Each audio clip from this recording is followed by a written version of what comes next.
नमस्कार दोस्तों, आपका एम लॉजिकल थिंक में स्वागत है। अगर आपको वीडियो अच्छी लगे तो चैनल को सब्सक्राइब करें। तो वीडियो शुरू करते हैं दोस्तों। आज का टॉपिक है सम्राट अशोक का परिचय। सम्राट अशोक मौर्य की कितनी पत्नियां हैं? उनकी 5 पत्नियां थीं, जिनके नाम देवी, करुवकी, पद्मावती, असंधिमित्रा और तिश्यराक्षा थे। कलिंग युद्ध के बाद अशोक रक्तपात देखकर स्तब्ध रह गया और उसकी आंखों के सामने दया नदी खून से लाल हो गई। सम्राट अशोक की सबसे प्रिय पत्नी कौन थी? देवी को शाक्य कुमारी भी कहा जाता था क्योंकि वो शाक्य कुटुंब की थी। सम्राट अशोक और देवी की शादी को प्यार से जोड़कर भी देखा जाता है क्योंकि उस दौरान पाटलिपुत्र के राजकुमार के लिए कोई साधारण लड़की नहीं चुनी जाती। सम्राट अशोक का पहला प्यार कौन था? उज्जैन के राजप्रतिनिधि बने थे सम्राट अशोक। यहाँ से गुजरते समय उनकी नजर यहाँ की सुंदरी देवी पर पड़ी थी और पहली नजर में ही उन्हें प्यार हो गया और फिर अशोक ने देवी से मेलजोल बढ़ाया था।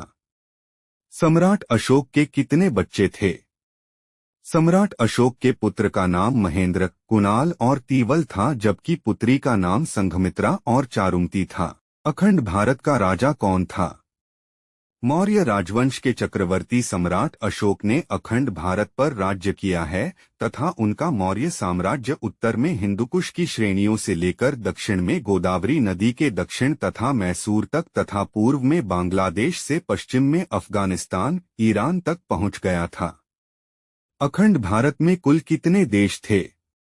अखंड भारत का मानचित्र, जिसमें अफगानिस्तान, बांग्लादेश, भूटान, भारत, मालदीव, म्यांमार, नेपाल, पाकिस्तान, श्रीलंका और तिब्बत को एक साथ दिखाया गया है। अशोक को किसने हराया था?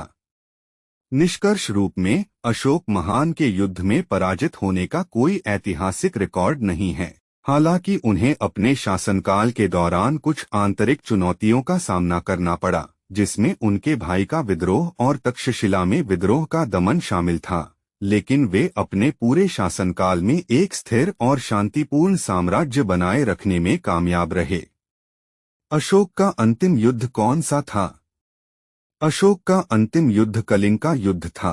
कलिंग युद्ध 261 ईसा पूर्व समाप्त हुआ। प्राचीन भारत में अशोक के अधीन मौर्य साम्राज्य और पूर्वी तट पर स्थित एक स्वतंत्र सामंती साम्राज्य कलिंग राज्य के बीच वर्तमान में ओडिशा और आंध्र के उत्तरी भागों में लड़ा गया था।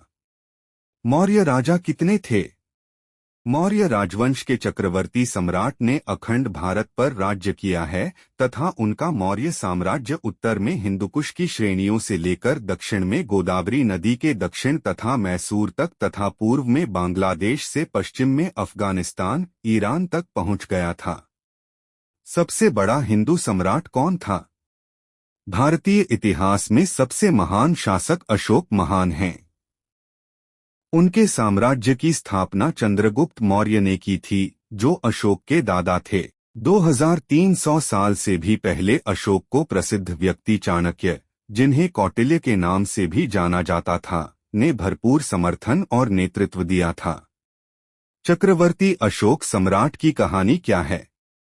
सम्राट अशोक द ग्रेट मौर्य साम्राज्य 322 से 185 ईसा पूर्व के तीसरे राजा था, जो युद्ध के अपने त्याग, धम्म की अवधारणा के विकास, पवित्र सामाजिक आचरण और बौद्ध धर्म के प्रचार के रूप में जाना जाता था। इसके साथ ही अखिल भारतीय राजनीतिक इकाई का उनका प्रभावी शासनकाल रहा।